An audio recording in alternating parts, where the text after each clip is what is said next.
Kok aku mau nanya, apa betul Australia itu katanya disebutnya negara yang terbalik ya, di mana kalau satu sisi negara yang lain itu lagi winter, dia summer. Kalau sisi negara lain lagi summer, dia winter. Kalau binatang kecil di Australia gede, kalau binatang gede di Australia kecil deh. Apa itu benar? Betul. Itu fakta. Kenapa? Sekarang di Australia itu lagi menuju winter. Dari sekarang awal-awal winter lah. Coba kok cek season sekarang. Dan ini bulan Mei ya, udah mau Juni ya. Sekarang tuh autumn.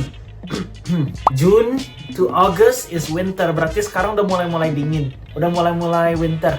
Nanti bulan Juni, cuman majority koko di Melbourne itu cuacanya tuh dingin mostly. Kalau summer panasnya panas banget. Kadang bisa sampai 40 derajat kemarin. Cuman Panas banget sama Singapura. Cuma panasnya bentar. Gak lama-lama banget. Kalau Singapura udah panas, lembab lagi. Jadi lengket-lengket satu badannya. Kalau Singapura dingin, kering lagi, kering banget. Pertama kali kalau Nggak pernah kesini, dingin. Koko kaki sampai bentol-bentol tuh gatel-gatel. Sekarang Koko mulai masuk winter juga kan, udah mulai kering nih kulit, dari bibir, dari paha, pagi-pagi tuh gatel-gatel. Kering soalnya, kering banget. Jadi di video ini kita bakal ngediskusin beberapa fakta atau mitos tentang Australia yang sering ditanyakan sama banyak orang. Fact or cap? Fact or scam?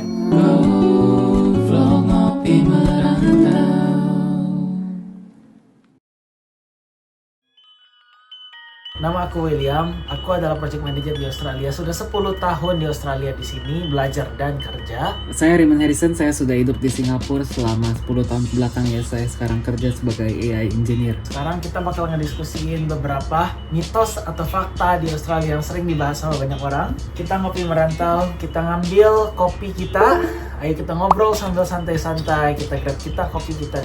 Kita grab wine kita masing-masing. Wine lagi. Kopi kita masing-masing. Ayo kita ngobrol. Let's go. Jadi fakta atau mitos pertama yang aku mau ngomong, di Australia harus bisa bahasa Inggris.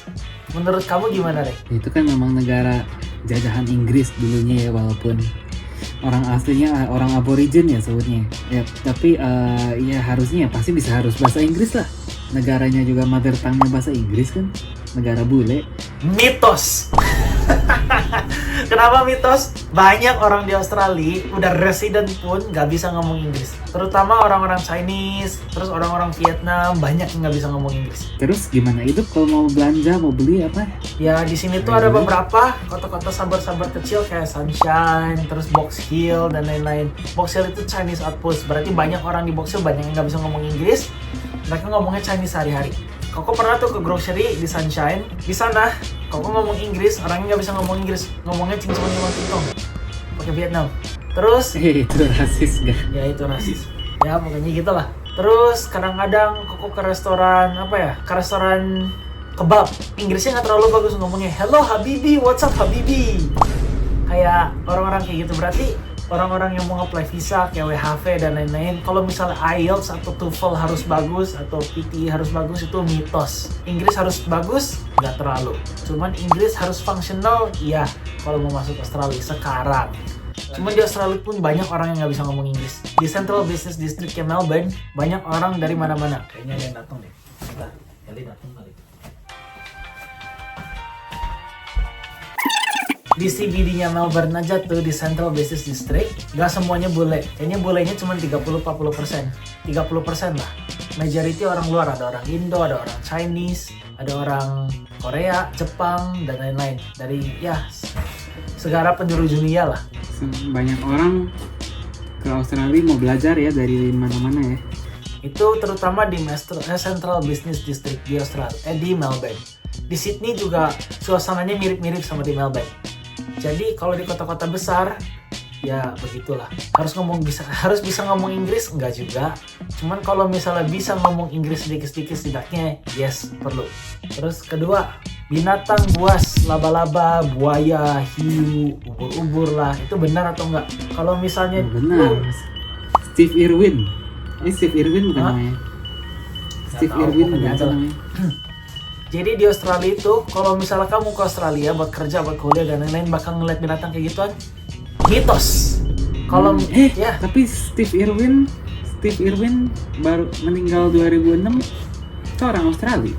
ya dia kan emang bener-bener nyari ya ke pelosok-pelosok, cari buaya, cari stingray, cari ini, cari itu. Ya iyalah, kalau misalnya kamu mau kerja, kamu mau kuliah, kamu mau ini mau itu, kamu jalan-jalan di kota, masa iya tiba-tiba lihat buaya di tengah jalannya? Nggak mungkin lah. Cuman kalau misalnya binatang-binatang kayak yang lucu-lucu lah, kayak possum, terus tiba-tiba kok di daerah Box Hill, di daerah Mount Waverly banyak fox. Tahu fox gak? Rubah. Jadi kalau malam-malam What does the fox say? Ring ding ding ding ding. Ya, silakan. Jadi kalau misal kamu malam-malam keluar gitu ya, kadang-kadang banyak tuh fox jalan kiri, jalan kanan. Cuman kalau misalnya kamu nggak cari juga mereka nggak bakal ngapa-ngapain sih. Fox, kalau itu di daerah Box Hill. Terus kalau misalnya kamu keluar ke daerah apa ya, ke regional, contohnya ke Shepparton, ke Pakenham, Geelong, gitu-gituan, kanguru banyak, terutama di tengah jalan. Banyak tuh kanguru roadkill. Cuman kanguru ya paling cuma loncat-loncat di tengah jalan, terus ya udah gitu doang. Dan nggak banyak sampai kemana-mana lihat. Cuman ya kadang-kadang ada lah, kalau malam lihat 1-2 ada lah. Ketiga, Terus bentar, punya pertanyaan. Terus orang kalau ngomong apa di TikTok tuh suka lihat banyak laba-laba besar gitu di Australia, apa itu betul? Kayak laba-laba yang biasa kecil ya di dunia, di Australia tuh kayak nggak tahu segede tangan ya. fakta. Cuman kalau nggak dicari nggak bakal ketemu. Kecuali kalau misalnya kamu lagi nggak untung gitu ya, kayak di rumah, kayak di Indo aja, banyak cicak gak, banyak nyamuk gak? Nyamuk sama cicak aja jauh lebih banyak dibanding laba-laba di sini. Tapi ya nyamuk cicak nggak segede gitu lah. Itulah paling gede aku lihat pernah. So kalau misalnya banyak laba-laba, yes I know, kalau nggak dicari nggak terlalu ketemu, kalau dicari ya nemu-nemu aja. Cuman kalau misalnya sering banget lihat, kok terakhir lihat laba-laba tuh kapan ya? Beberapa bulan yang lalu lah, nggak terlalu gimana-gimana banget. So kalau misalnya kamu jalan ke Australia banyak binatang buas, laba-laba ini itu Pak, mitos. Oke. Next. Terus biaya hidup mahal. Yes, sangat mahal. Singapura dinobatkan sebagai negara yang biaya hidupnya salah satu paling tinggi di dunia. Australia lebih tinggi lagi. Padahal nggak masuk ranking, entah kenapa. Dari pajaknya gede, dari biaya hidupnya gede. Soalnya di Singapura kita punya tips-tips untuk hidup hemat ya. Bisa dicek, videonya sudah dibuat. Di Australia juga ada, cuman ya mau nggak mau tetap gede. Rent emang bisa lebih murah. Terus makanan kalau misalnya makan di luar bisa lebih murahin, ya nggak bisa juga. Paling ya masak. Kalau misalnya nggak masak ya paling subletting atau tinggal sama pacar, itu kan tip-tip hemat ya. Yang sudah diskusiin di video kemarin ini. Oke, nomor 4, rasis.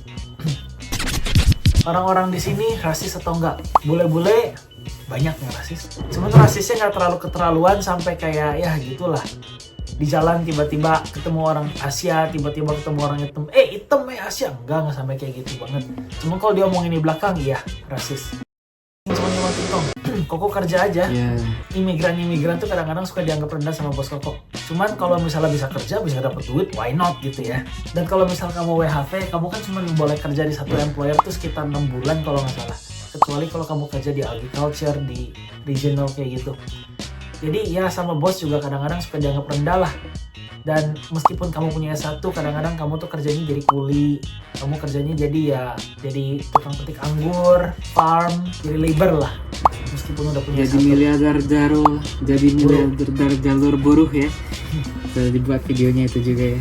Most people like that lah. Cuman sebagian besar student di sini tuh nggak banyak gitu ya yang mau kerja di pabrik daging, jadi buruh ini itu. Koko exception lah, kenapa? Soalnya Koko perlu duit. Tidak seperti student lain. Bukannya ngediskriminasi, cuman ya banyak juga student lain yang butuh duit. Cuman ya jarang lah student yang willing to take the extra step sampai kerja-kerja kayak begitu. Terus nomor 5, suhu ekstrim. Nomor 5, fakta. Di Melbourne aja ini autumn, kadang-kadang sehari itu bisa 4 musim. Kadang tiba-tiba siang panas, kadang malam dingin banget. Sehari 4 musim. Ya, terus tiba-tiba yang langitnya cerah, 5 menit kemudian hujan deras. Wah, kok bisa? Ya sehari bisa 4 musim. Terus udah hujan deras, tiba-tiba terang lagi. Udah terang lagi, tiba-tiba anginnya gede. Gede banget anginnya, kayak puting beliung. Bisa berapa kilometer per jam tuh nggak tahu. Kok dulu naik sepeda aja, sepeda sampai ketiup. Suhu ekstrim itu fakta. Dan Kalau summer panas banget, ya bisa sampai 40 derajat. Winter dingin banget, ya bisa sampai 0 derajat. Itu di kota lah. Kalau misalnya kamu naik ke gunung atau naik kemana bisa negatif. Kadang mobil teman Koko aja kacanya bisa sampai es. Padahal nggak ada salju. Pertanyaan Pak Bos. Kenapa? Apakah ini karena Australia itu ada di tengah padang gurun ya? Australia padang gurun semua kan? Padang gurun kan Tengahnya Australia terkenal. banyak padang gurun. Cuma pinggir-pinggirnya nggak padang gurun juga. Ada gunung, ada ini, ada itu, banyak macam-macam. Oke, soalnya story kan ya, kalau padang gurun itu kan kalau lagi siang panas banget, kalau lagi malam dinginnya dingin banget ya, soalnya lack of cloud cover, radiasinya semua langsung datang kalau panas. Kalau malam radiasinya keluar semua balik ke langit. Ya semacam. Jadi di Australia malam dingin banget, panas. Siang panas banget. Kalau lagi Koko paling suka justru summer.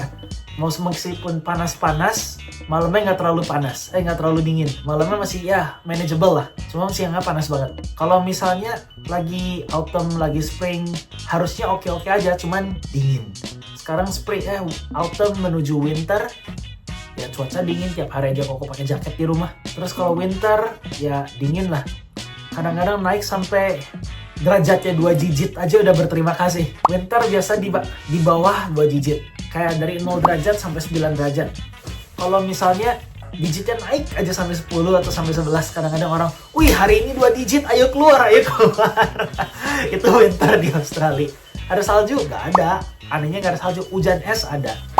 Banyak tuh mobil kempong gara-gara kena hujan es. Kalau yang diparkirin di luar. Nggak ada salju di Australia. Di gunung ada. Kalau di city, di daerah-daerah kayak pantai apa nggak ada. Menarik. Kirain bersalju juga Australia. Mount Buller, Mount Hotham, Falls Creek itu bersalju. Cuman kalau misalnya kamu di di city, di pantai dan lain-lain itu nggak ada salju. Hujan es ada kadang-kadang. Di suburb juga iya. Menarik. Next. Dapat visa susah atau enggak? Tergantung. Fakta apa sih? Tergantung visa apa. Kalau misalnya kamu belum pernah ke Australia, kamu mau bikin visa turis ke Australia, ya harusnya gampang-gampang aja, pakai travel agent juga bisa. Terus kalau misalnya kamu mau bikin student visa, itu kriteria-kriterianya tuh banyak. Salah satunya harus memiliki proof of fund, which is sekitar 270 sekian juta. Bentar, Koko cari dulu di internet. Oke, so di tahun 2025, you will need to prove you have at least AUD 29.710 for 1 year of living cost. This is in addition of the cost of tuition fees for the first year of study. Berarti kalau misal kamu mau bikin student visa, ya susah. Kenapa? Kamu harus punya proof of fund $29.710, which is 300 jutaan. Di bank account kamu nggak diapa-apain untuk membuktiin kalau kamu bisa hidup di Australia sebanyak ya $30.000. Gede juga ya. Gede, itu proof of fund. Harus punya dana cadangan. On top of biaya kuliah. Jadi, cuman kalau misalnya kamu bisa ngakalin ya bisa-bisa aja. Dan kuliah, tergantung kuliahnya. Ada kuliah yang bisa lebih mahal. Kayak contoh yang STEM skills yang pernah didiskusiin di video atas.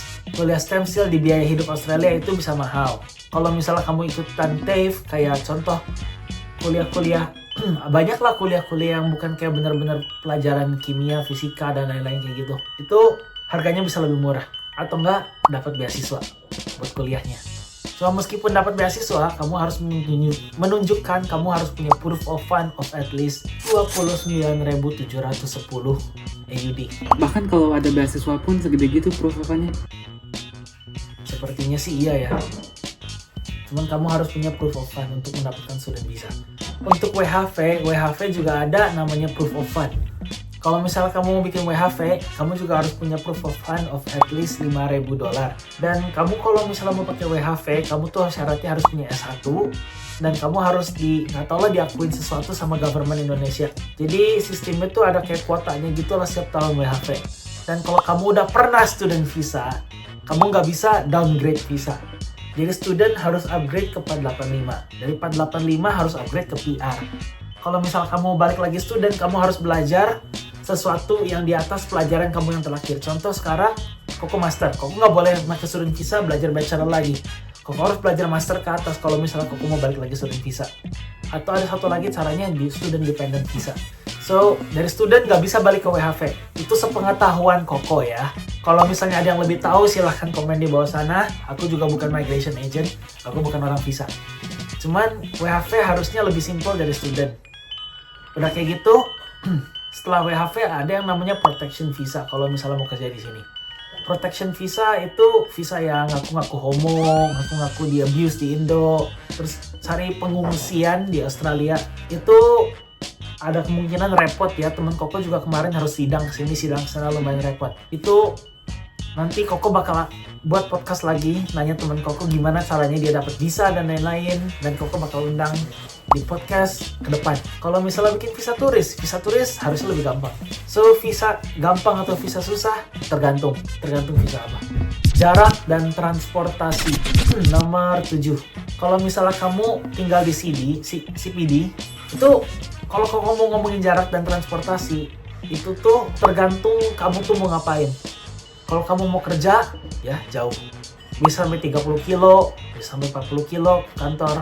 Kecuali kalau kamu kantornya di CBD dan kamu tinggal di CBD. Kalau misalnya kamu kerja di suburb dan kamu tinggal di suburb, atau dari suburb harus ke CBD, itu wajib mobil. Kenapa wajib mobil? 1, mobil di sini harganya jauh lebih murah daripada mobil Indo. 2, tinggal di suburb jauh lebih murah dibanding jalan di city. 3, ya bisa lebih hemat lah kalau kamu tinggal di suburb dan kamu punya mobil sendiri. So, jarak jauh, yes. Public transport bagus? Belum tentu. Kenapa belum tentu? Dulu pas Koko kerja di pabrik daging, shift Koko tuh mulai jam 7. Koko harus dari Mount Waverly ke Dandenong, itu jaraknya tuh bisa 40 kilo. Setengahnya Bandung Jakarta lah. Setengah jam lebih lah nyampe dari tempat Koko, 40-50 kilo. Berarti bolak-balik 40 kilo. Terus kalau shift mulai jam 7, Koko harus bangun jam 5. Public transport ada nggak? Belum tentu. Tram kadang ngaret, Uber kadang-kadang belum ada yang kerja pagi-pagi. Pernah tuh Koko mobil lagi di servis, Koko harus maksa nguber kan. Koko manggil tuh nguber jam 5 pagi. Sampai sejam 2 jam nggak dapet. Shiftnya udah mulai, Uber baru dapet. Koko dimarahin bos Koko dulu yang lama. So, public transport bagus? Belum tentu. Kalau misalnya kamu kerja harus ke Dandenong, harus kemana, nungguin public transport juga ya, nggak terlalu reliable lah. So yes, jarak jauh-jauh tergantung. Kecuali kalau misalnya kamu tinggal di city dan kamu pengen grocery atau mau ke kuliah. Ya, itu jaraknya dekat. Kenapa? Biasa student tuh tinggal di city, makanya harga properti di city lebih mahal. Dan city juga lebih banyak amenities. Singapura ya. City tuh kayak little Singapore lah, CBD-nya Melbourne. Jadi kemana-mana gampang, kamu nggak terlalu perlu punya mobil kalau tinggal di city, kuliah di city, grocery di city, hidup di city. Cuman kalau mau kerja, kamu kan tergantung ya dapat kerja di mana. Kalau misalnya tiba-tiba kamu kerja di suburb, tiba-tiba kerja di situ, wajib sih mobil. Seenggaknya pakai motor lah. Terus toko buka sampai jam berapa di sini? Nah, ini menarik ya. Di Indonesia mall dan lain-lain banyak yang buka sampai malam kan, sampai jam 9, sampai jam 10, sampai jam 11, kadang-kadang baru tutup kan di Indo. Ya masih bisa nge-mall, masih bisa belanja, masih bisa ini, masih bisa itu. Di sini tuh banyak toko makanan, terus kayak grocery tergantung, banyak grocery yang masih buka. Cuman ya kamu mau ke mekanik lah benerin mobil, tiba-tiba mobilnya acau atau kayak gimana, itu kamu harus cuti. Kenapa kamu harus cuti? Soalnya kamu perlu mobil ke sana, mobil yang nggak ada, kamu nggak bisa kerja, dan mereka cuma buka dari jam 9 sampai jam 5 biasanya. Kalau misalnya mereka cuma buka sampai jam 9 sampai jam 5 atau max jam 5.30 lah, kamu pulang kerja ke sana aja lebih dari setengah jam, gimana cara ngebenerin mobil? Terus besok ke kerja pakai apa? Susah. So, kalau jarak Tapi jauh... cutinya banyak kali. Enggak. Di Australia cutinya banyak kali. Setahun kalau nggak salah kurang lebih tuh dikasih sebulan. Ya banyak lah. Berapa hari? Terus dikasih... Berapa cutinya? 1 tahun. Cuma dikasih 14 hari. Tahun bisa sebulan lah. Bentar, aku cek dulu ya. Cuti di Australia tuh setahun bisa dapat sebulan. Terus selain cuti, kamu juga dapat sick leave sebanyak 10 hari setahun. Terus dapat carers atau personal leave juga kalau misalnya mau perlu. So, cuti ya bisa dibilang relatif banyak. Work-life balance oke lah. Cuman jarak jauh. Yes, jarak jauh. Kerja 8 jam, travel 2 jam. Sehari kerja bisa dari bangun, siap-siap, kerja, pulang bisa sampai 12 jam kali sehari. 10 sampai 12 jam lah. Terus toko buka sampai jam berapa? Oh, itu mah jarak dan tempat. Barusan kok udah nomor 8 kan? Ya pokoknya toko buka sampai jam berapa, banyak toko dari jam 5 sampai jam 9. Jadi di atas jam 5 banyak yang tutup. Terus nomor 9, dunia terbalik. Yes, itu fakta. Kalau di Amerika sekarang lagi summer, di sini sekarang lagi winter. Dan sebaliknya. Jadi kalau misalnya nanti bulan Desember kan winter harusnya dingin ya. Di sini summer tuh panas. Di sini Desember tuh Christmas panas. So dalam iklim ya dunia terbalik. Terus apa lagi nih kamu mau Jadi kalau di film-film Christmas gitu semuanya snowy Christmas di Australia panas gitu. Di sini gini. Di sini pakai kipas, makan es krim. Menarik. Terus nomor 10, makan daging aneh-aneh. Yes, benar. Australia itu nggak punya makanan khas Australia sendiri. Soalnya Australia itu multicultural hub di mana orang seluruh dunia datang ke Australia. Jadi Australia punya makanan khas sendiri? Tidak. Cuman yang khas aborigin. Ya? Khas aborigin. Aku nggak pernah lihat makanan aborigin. Cuman di Australia kanguru dimakan, buaya dimakan, ikan pari dimakan, hiu dimakan. Buaya? Bukan, ya, daging kanguru, daging emu, daging wallaby bisa ditemuin di supermarket, di Coles, di Woolies. Ada nih, Koko pernah bikin apa? Emu tuh burung yang gede yang berbulu, yang di gambar ya, tuh burung emu, yang burung unta cuman coklat warnanya. Jadi di Coles sendiri daging emu, daging kanguru, daging wallaby dijual. Kalau misalnya mau beli kanguru, kalau mau beli buaya, mau beli apa, itu di Queen Victoria Market juga ada daging buaya. Terus ya daging aneh-aneh lah. Jadi segala dimakan di sini juga. Cuma nggak semua orang makan itu. Aku doang yang makan daging aneh-aneh. Penasaran soalnya. Di sini biasa orang-orang makannya apa? Burger, Big Mac, KFC. Ya gitulah. Nggak sehat dong diet orang Australia. Tergantung. Kalau misalnya nggak makan kayak gitu, di sini juga banyak kok makanan sehat. Pokeball. Kalau nggak pokeball, acai di sini juga banyak. Tergantung. Banyak sih makanan di sini. But ya binatang kebangsaannya Australia sendiri aja dimakan di sini. Menarik. Kalau Koko pernah bikin video kan makan daging kanguru di YouTube sendiri. Nih jadi tampilin videonya di sini di channel Dito dari TTO. Master Chef. Oke, jadi begitulah beberapa fakta atau mitos di Australia yang sering orang-orang bicarakan. Bicarakan. Dan ya bicarakan sama aja. Ya udahlah. Ya udah. Cut. Ini video sekedar mythbuster, apa yang fakta, apa yang bukan fakta. Kalau misalnya kalian punya beberapa pertanyaan lagi, bisa di komentar di bawah sana. Bisa kita bawakan di video berikutnya, atau bisa kita bawakan di short, atau bisa kita balas lagi komennya. Soalnya channel kita masih baru ya, kita pasti masih balas banyak chatnya di sini. So, kita nggak pengen merantau, kita ingin memberikan perspektif orang luar kepada orang Indonesia. Sekian dari kita. Yang subscribe, amin, cepat jaya. Bye-bye. Hey, jangan skip dulu video ini. Percaya nggak kalian kalau aku bisa bikin kartu ini melayang ya? Kalau aku bisa, kalian harus janji subscribe ke channel-channel kami dan tonton video kami yang lainnya ya. Ayo kita lihat. Hey, melayang beneran ini. Sesuai janji.